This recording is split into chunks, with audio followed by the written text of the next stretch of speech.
All right. Today we have a very special guest coming to us from Southern California. Her name is Alyssa Sulli, and she is a wellness and life coach. She's been doing this for, I believe, almost about a decade, the same as me.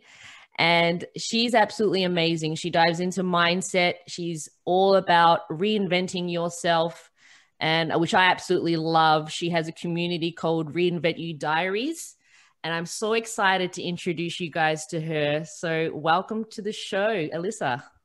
Thank you, Ria. I'm really excited to be here, and I'm really grateful for the opportunity to just share my story and talk about, the reinventing process, and hope that it provides some insight and perspective and support to anybody that might be struggling with some of the things that I struggled with in my life and what I had to reinvent about myself.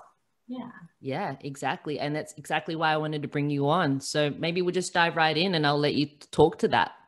Yeah, absolutely. So I started the Reinvent You journey. Well, this specific story, reinventing you, to me, is something that we're constantly evolving in life in, whether that's around health and wellness or relationships or career, whatever it may be, right? But for me, this specific story, I think, would really resonate with your audience, in that I had to reinvent myself around my struggle with my self-worth and my self-image, because it was being fueled with unhealthy habits and behaviors with food, fitness, and men. So it was a combination of, and I was that girl that grew just really fast in school. So I was never really heavy, but I was super tall, and I'm a muscular build. And so I just was the big girl.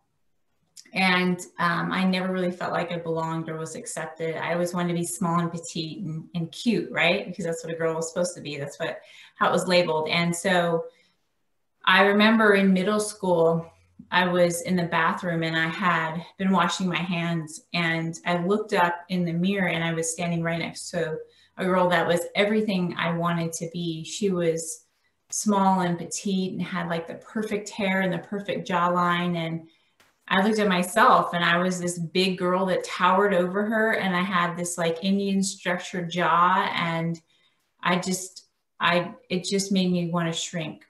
And that experience still like is very vivid for me, because it was so impactful, but it was something that also fueled just my belief. Like, nobody said anything. She didn't even look at me weird. Like, it was nothing. It was just what I created in my mind. And that fueled my behavior with food moving forward. And so by the time I hit high school, I began to yo-yo diet, and I didn't know what that was, right? But everybody dieted. I watched my mom diet, right? Mm-hmm. So I started with cabbage soup, then you do Atkins, then the 40-30-30, then the whatever diet I could come up with. By the time I was about 21, 22 years old, I'd gone through probably 20 to 25 diets. Wow. Yeah, I was really good at yo-yo dieting, right? But there was never any consistency. And it was never really about the dieting. It was just this behavior was fueling my lack of self-worth, of trying to be someone that I wasn't. And this body image and this perception I had of myself. And so I struggled with yo-yo dieting, but I was also overeating. And so my weight constantly went up and down. Well, then why not work out? That'll solve the problem, right? If I'm overeating and my diets aren't working, I can still dabble with dieting, I can still overeat, and I'll just work out. Mm-hmm. So I began to work out, and then it became this mask, because I now was working out 2 hours a day, 3 hours a day. I was counting calories. I still have journals to this day of the calories I was counting. And then I do a binge, because I really wanted this thing that my diet said I couldn't have.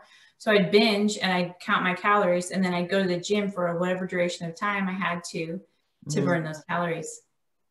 But I never correlated any of this behavior with self-worth, with unhealthy. I just thought that that was what you were supposed to do in order to be beautiful. And so my binges began to become worse. My compulsiveness towards fitness became worse. And then eventually it converted and became bulimia. And for me, my bulimia, I wasn't aware it was bulimia, but I was taking laxatives. I had had a surgery on my ovary, and you had to clean out your system before, and you had to drink this like magnesium citrate or something. It's this really sour drink. It gives you the apple splatters straight away. Oh yeah. Well, I learned. So yeah, I took that and I was like, oh, well, look at this. Now I can binge and clean out whatever, because when I would binge, I couldn't work out because I was in so much pain. So I had to recover from my binge before I could work out. So this vicious cycle, like it was controlling my life. That's what I did. Everything was cycled around food, recovery, fitness, and just this vicious cycle. And then I threw men in the mix, because then men validated my worth, right? So if I got a man, then I was pretty enough. And then if I didn't get a man, I wasn't. And then let me fuel my behavior again, because this just proved I wasn't good enough, right? Yeah. And this cycle just continued, and it took over my life for probably 2 years, 3 years. And when I started taking the laxatives and doing it consistently, I was doing it for a couple months, and I finally paged that. This is when we had pagers. I paged my doctor that had done the surgery, and I told him what I was doing with the magnesium citrate. And he said, okay, this is bulimia. And I was like, oh, I had no idea. And he said, and I was, part of the reason why I was exhibiting this behavior too is because he put me on birth control to help with my cysts from growing on my ovaries. Yep. And I was scared I was going to gain weight. So like I'm taking these pills and I'm scared I'm going to gain weight, and then I'm already binge eating, which I know contributes to weight gain. So now I got to take the laxatives, but then I got to work out, but then I got to recover. And then if I don't get a man, then I'm really not worth it. Like this just constantly this going on in my head and controlling my life. And so when he told me, I want you to get off birth control, and then you stay in contact with me if there's any other issues, if you struggle with this pattern again. And so, you know, in the reinventing process of what I had to do, and these are 4 steps that I've applied in any area of my life, but specifically as I recovered from my struggle with my relationship with food and men and my and fitness, and then my self-worth, was that I just had to stop everything. I was in this hamster wheel. I was in this rat race in my mind of just constantly going and obsessing about so many things that it was really hard to even ground myself or grasp what I was doing and the pain I was putting myself in and the struggle. And so I just stopped. And when I paged my doctor, that was kind of my first sign of, okay, I'm stopping. So was that your pivotal moment when he told you it was bulimia, or was it? Yeah, it was my wake-up call, because I knew what bulimia was, but I'd never heard of it from my version. I'd only heard of it from throwing up, but I hate throwing up. Yeah. So I'd rather be on the other end. It's the same thing. It's coming out, right? Right. It seems okay when it's coming out the other end. Right. And at least in my head. Yeah. So when he told me, I was like, oh my gosh, wow. And I knew, you know, it got to the point where my binges were so bad. Like I would go to, I don't know if you have these in Australia, but I go to Del Taco, I get a big meal. Then I go to Dairy Queen and get a Blizzard. Then I'd run to the store and get candy, and I literally consume it all. So when I say it's a binge, it was like a legitimate binge that I'm doing probably 4 or 5 days a week. But the gaps were really because that was my recovering time. I probably would have done it more, and then I would go obsessively work out. Mm-hmm. And so once I stopped, I really began to just stand still and look at what I was doing and what I wanted to be different. And though I didn't really understand what the difference was, I just knew everything that I was living by, it didn't feel good. And so I had gone to a bookstore, and I walked in and I went to the self-help section, and I found a book called Breaking Free from Emotional Eating by Janine Roth. And she eventually became very famous. I don't know if you've heard of her. Have you heard of her? No, doesn't ring a bell. No. Okay. She was on Oprah, and that's kind of how she like really blew up. But at the time she hadn't been real famous, but she's the first person that showed me what emotional eating was. Like, I didn't even know what an emotion was. Like, you have emotions, like, you know, you feel, but I didn't know that my emotions and my thought process could be fueling my behaviors with food. And so reading her books, and then I got her audiobooks, it was a spot where I was standing still long enough to see, okay, this is what's happening. This is what I'm doing. These are tools and resources I can try to apply to get a different result. And then I started again. I started the journey of living differently. And I'm not going to say that that was easy as much as it was kind of this up and down journey of awareness, because when you realize that I'm about to go binge because I feel like I'm not pretty, or I feel like a man doesn't want me, or because I just want to avoid something I don't like, I began to journal, and the awareness and the chart system that she taught me was just really eye-opening. And so it was kind of this ebb and flow, and there wasn't punishment. It was just recognizing that, I had some needs, and that's okay if you have needs, but food isn't going to fix it. And for me, the thought that food and fitness and men won't fix my problems was a really odd thought process. And so I just continue to stay the course. And so that's step number 4 in the Reinventing You process is, you will begin to recognize the habits, behaviors, beliefs, and stories you've been living by that are fueling the behavior that's getting you the outcome that you don't want. And the only way to really create the change that you want is to look at your habits, look at the patterns, and start to make small changes. And I want to speak to, I had this, when I thought of an opportunity to really change, that I see this big audacious goal of, okay, I no longer want to let food control me, fitness control me, and men control me. But it had been controlling me for so long. That's a big audacious goal. Mm-hmm. And I want to have the big goal, but the thought of getting from here to there can be really overwhelming and scary. Yep. And so I had to really chunk it down. And that's what I really emphasize, and I think so important in when I guide people through the process, because you create a list of the action steps you're going to do, and you prioritize those action steps, and then you do 3 a day.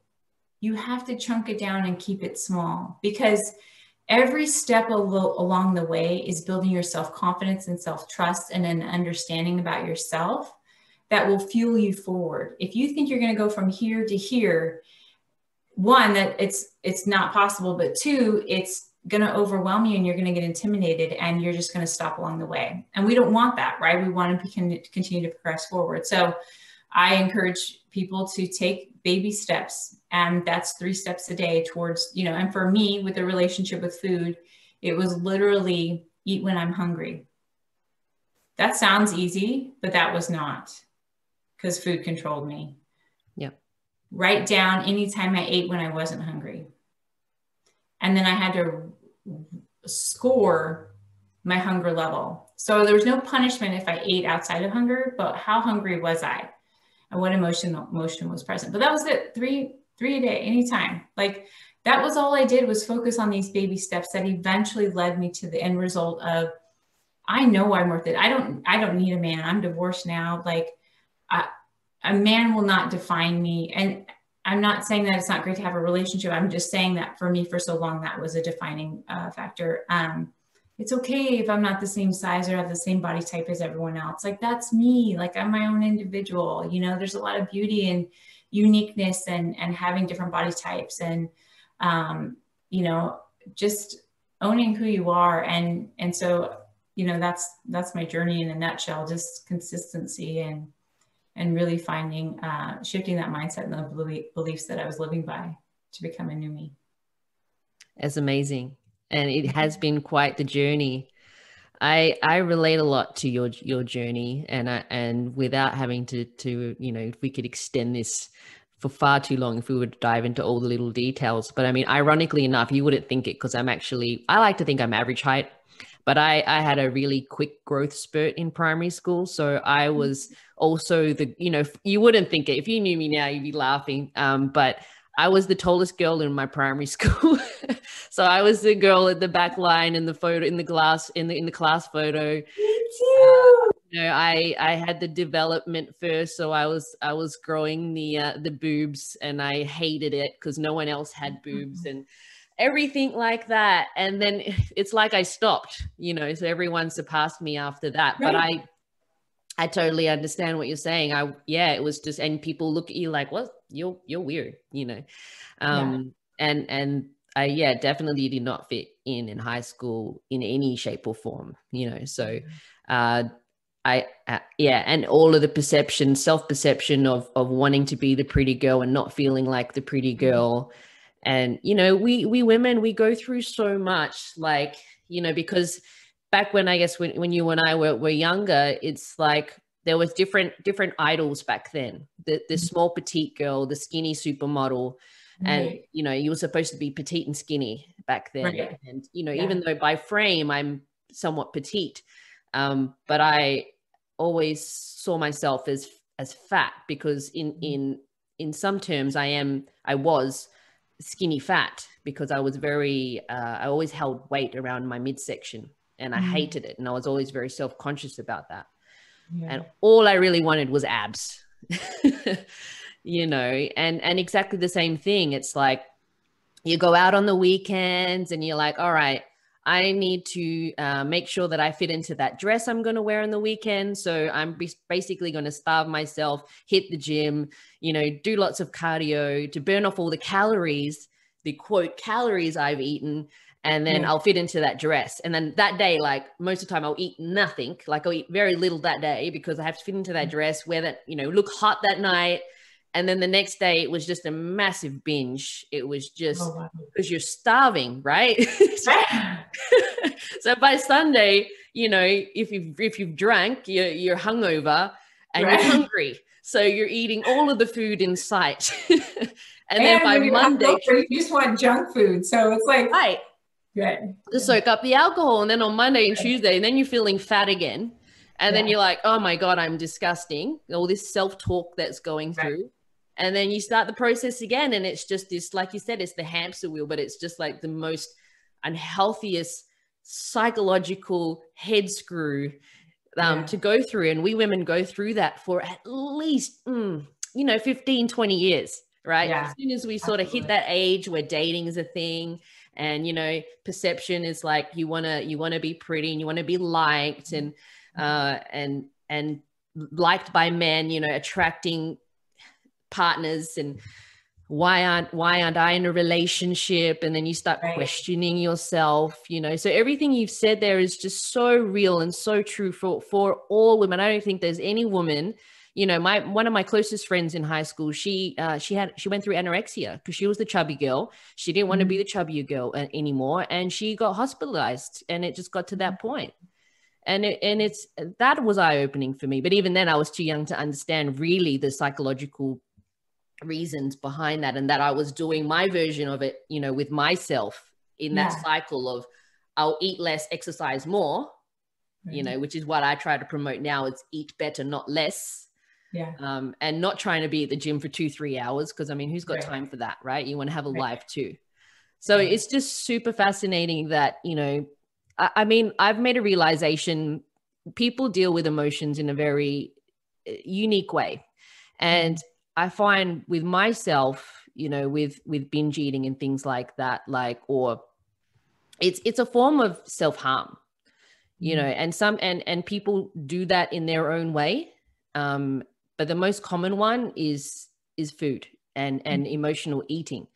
I used to joke, about 10 years ago, I was like, we women are so emotional. And especially around our period, we want to eat all the food and we get a little bit neurotic about it. But everybody, male, female, we all emotionally eat in some form, because they're, especially now with foods, and I think that's probably going to be another whole discussion. It really heightens that reward, those reward senses in our brain, to be like, this is amazing, I feel great, but it also, what goes up must come down. And so I think it's really great that those steps that you took, with noting down when you ate when you weren't hungry, I think that's fantastic. And also, did I eat because I was emotional? And I think that connection is so empowering. I mean, I'm sure it was for you back then, because initially you wouldn't have gone, it's self-worth, it's men, it's, you know, No. you had to make those, connect the dots, so to speak. Yeah. Well, and it's also almost acceptable as a woman, because I'm a woman and I'm dieting and I'm trying to be thin. That's like what society tells you to be. So I would have never perceived it as something other than that's just how you're supposed to live because you're a girl. Yeah. And I think it's actually even worse now, because back then we just had the magazines that had like the girl on the front cover and all the little diets and things that, you know, we would follow and be like, oh, they do that workout, they do that diet. And oh, if I do that, then I'll look like that girl. And that's what I'll do, you know, whereas nowadays they've got it everywhere. It's on, you know, all the social media. And it's all filtered. So you think like it's impossible to even achieve. Exactly. Exactly. And, you know, it's something I quote from you saying that 95% of diets fail. Right. And it's 100% true, right? The best diet is not the diet. I mean, the best diet is something sustainable, is something sustainable, basically, which is in a diet. Right. Yeah. And to this day, I don't diet. So what was I? I was like 23, 24 when I stopped my struggle, when I finally overcame my struggle. And I haven't dieted since. I learned so much about just myself. Like dieting isn't it's not the cure. It's just another mask, because really, as you're speaking to, you don't eat. It's not less. It's eating your food choices, right? Yeah. And so I don't diet to this day, and I'm thankful I model that to my kids, that they don't see that, because that was modeled to me, fitness and food. Yeah, 100%. And they're very lucky to have you as their role model. Thank you. Especially like we were talking about in this day and age. Yeah. Which leads me to my next question. I mean, I'm sure you this is a question you've probably got a whole lot, and I get it all the time. And it's, why can't I stop binge eating? Well, it's the thought that's fueling it. So for me, I couldn't stop binge eating because I was addicted to, there was a high that came with it. It was my punishment, but a reward at the same time. So it was almost like this, I had to justify, if a man didn't want me, let's say, I had to justify that. So I binged because that validated that that's why he didn't want me. So now it became a punishment. But then it became the high, because now I'm at the gym and I'm like, yeah, like, look at me, I'm getting out here. And so it's the thought process. It's your thought pattern. Like, does it make sense? When you hear what I just said, did it make any sense? No. Yeah. But the reality it was an unconscious behavior I had. And I had to, the moment I began to track my behaviors and recognize, okay, am I hungry? No. Like, why do I want to go buy this big bag of peanut M&Ms and down it? Well, the reason is because he didn't call me back. Yeah. That's the only reason I wanted to binge, if I really looked at the reason why. Now, I'm relating this to men, but I think many people, that could be from a financial perspective. It can be from, I didn't get the job I wanted. It could be that I didn't fit in my pants today. Well, then I'm just going to go punish myself, right? So we all have the inner dialogue. For me, it was in relation to men. And then that goes back to more stories of my struggle in my relationship with my father. So what are the thoughts fueling your behavior? Did you read the magazine and you believe magazines have all the answers, and then you realize you didn't fit in your pants, and this becomes that vicious cycle. So I believe, and just in my history and in helping people with their relationships with food, it's just the story that's associated with why you want to binge in the first place. Yeah. What are your thoughts around that? Yeah, 100%. I mean, I didn't know it then, but I definitely had a low self-esteem. I had a low self-esteem, and no one on the outside would have known that, because the way that I portrayed myself and I dressed myself really, in a certain way, I perceived myself to be that pretty girl. And and all that sort of stuff. Whereas inside, my confidence level was super low. And Right. yeah, and I relied on people to be like, oh, you look beautiful. Oh, I love that dress. Oh, those shoes are amazing. Like, I relied on compliments to fuel my Mhm. confidence. And Yeah.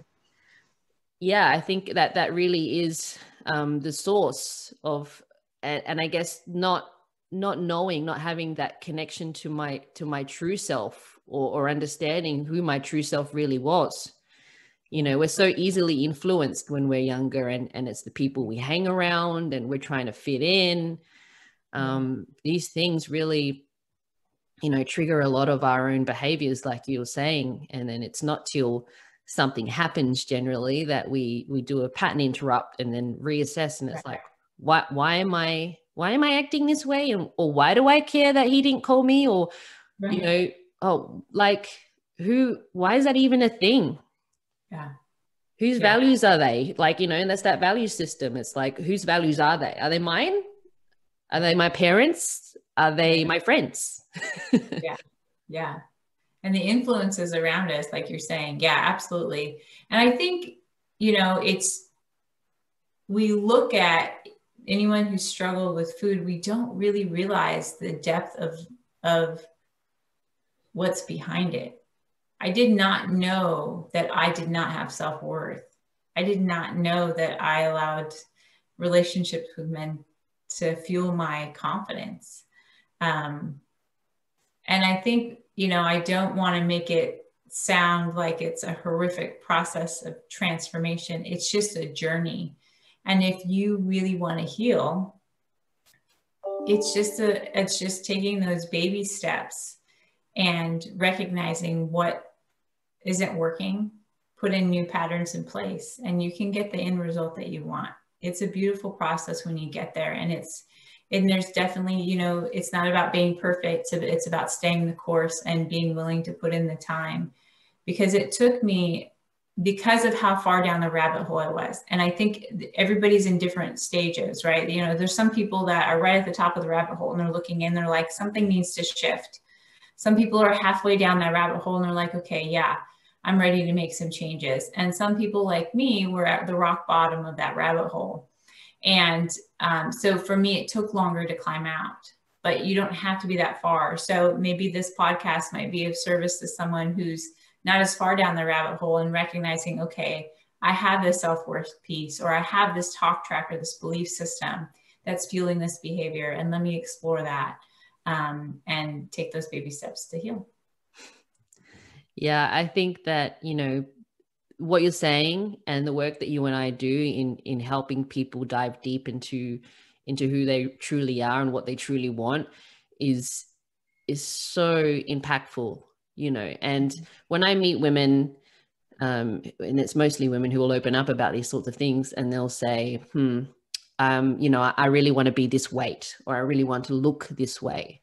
I really want to have, toned arms and a flat stomach, or I want to get back to that weight I was. And and these women are in their 30s and 40s, and you're thinking, well, why? Why do you want to look like that? Like, why is that important to you, to be that weight, to look that way? Like, what's that going to bring to your life? Like, are you single? Are you trying to meet somebody? Are you trying to regain youth? Like what is the true source of that? And unfortunately, what I find is for women who don't take the time to do that self-development, work and inner work, that you and I sort of help promote, and I guess, and most women actually go searching for this, but for the women that don't take that time, they suffer as a result, because I meet women in their 30s and 40s who still have that same relationship with the dieting, because they've yo-yo dieted their entire life. They're still weighing themselves every day. They're still counting calories and going, all right, well, I've binged this weekend, or I've had these events this weekend and I've eaten way too much. So Monday I'm going to go to the gym and I'm going to make sure that I do this and that to make sure I burn all of that. And it's just, it's saddening to me to see that these are things that can still carry over when we don't take that time to care for ourselves. Yeah, that's Yeah, definitely. absolutely. Building that piece. And I'll be really transparent with something that surfaced for me recently, and how I know I've evolved as an individual is that I love fitness. I love working out, but my routine is 5 days a week. I do a 30-minute HIIT workouts, which is high intensity interval training for those of you who aren't familiar with the term, and it incorporates weights. And so I'm pretty toned. I'm 150 pounds. I'm over 5'7", and I'm 22% body fat, which I just found out yesterday. And I just had never really done it. And like, I did this thing. And so at the gym, they had this thing. But I am seeing someone who's like, he could be a model. Like he varies between 7 and 10% body fat. Amazing body. His ex-wife, she is a fitness model. So her body fat percentage is probably like 15%. Like, I don't know, but she's freaking ripped, right? I am not trying to be her.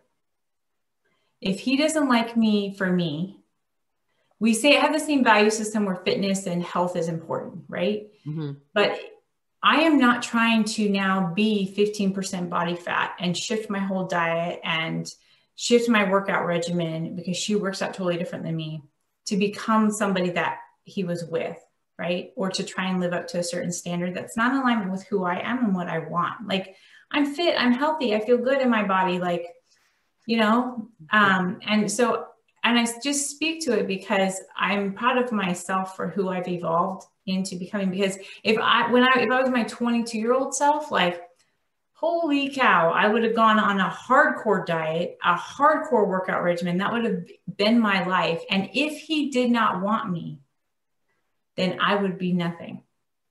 Mm-hmm. And so I just wanted to share that, because I don't know what's going to happen with him, like, whatever. But I'm just proud of myself that I'm not trying to jump on that bandwagon and be somebody that it's not. I'm happy with who I am.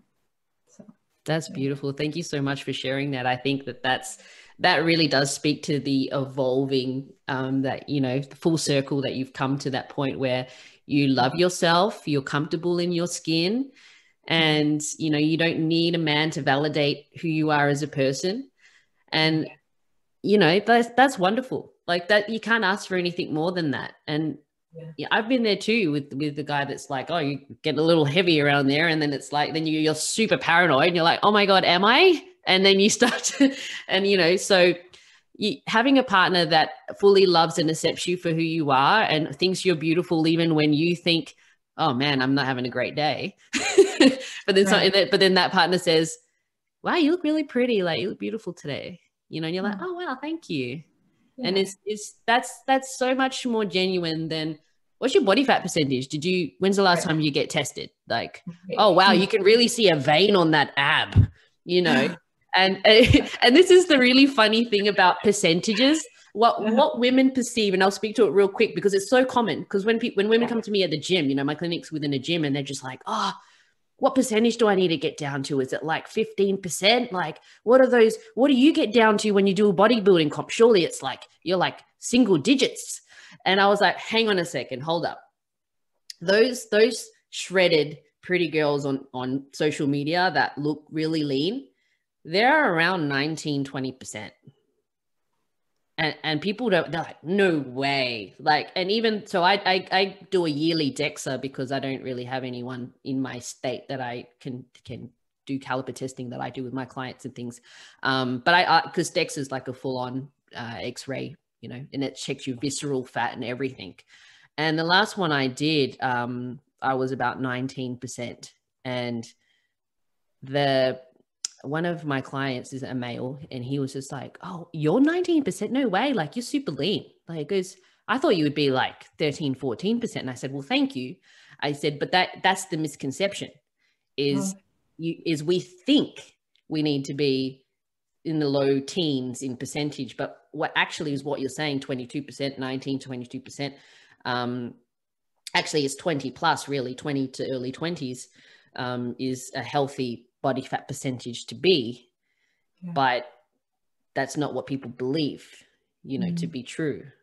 So it's like, and it's the same thing when I do a bodybuilding comp, that none of the judges are looking at you going, you're 12% body fat. No, they don't care. It's how you look, and it's how you present yourself. It's all about presentation. You know, like you could be 18% and the person next to you could be 14%, but you present yourself better and you have more confidence in yourself and you're happier within your skin. And whereas that other girl that's 15% is just, she's that old us, right? Like she's the one that's just like, oh, I really hope they like me. I really hope that they like think I look really good. I've worked really hard. I hope they can tell, you know, versus the woman that's like, I'm really proud of myself and I'm really excited to be here today to show you what I've accomplished, you know. So definitely a testament to all of the time and work that you've done with yourself and, you know, with others.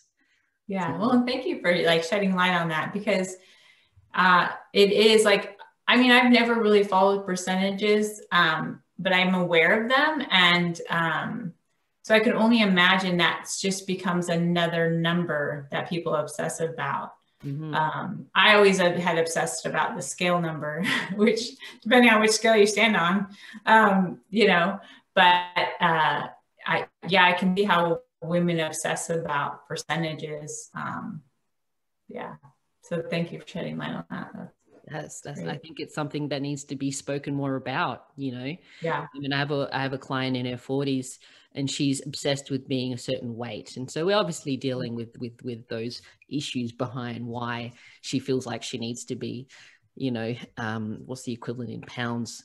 Let's just try to figure it out. Oh, that's going to be tough, but it's a weight that I probably haven't been since I was 12 years old, and she's obsessed with being that weight. And it's crazy, right? And you're just like, why? Like, you know, you're beautiful, like you train, you look amazing, like you know, she's stunning. And it's just like, do you want to look like a teenage girl? Like I couldn't think of anything worse, you know. Like I saw a clip once where like this woman, she was on a golf course and she was super tiny. Like she had that teenager frame, right? And then this guy comes up and he's like, oh, hey, like, hey. And then she turned around and he's like, oh, sorry, ma'am. And like, he was just like backed off because he thought that like she was, you know, this really young trying to like get to her and be like, hey, how you doing?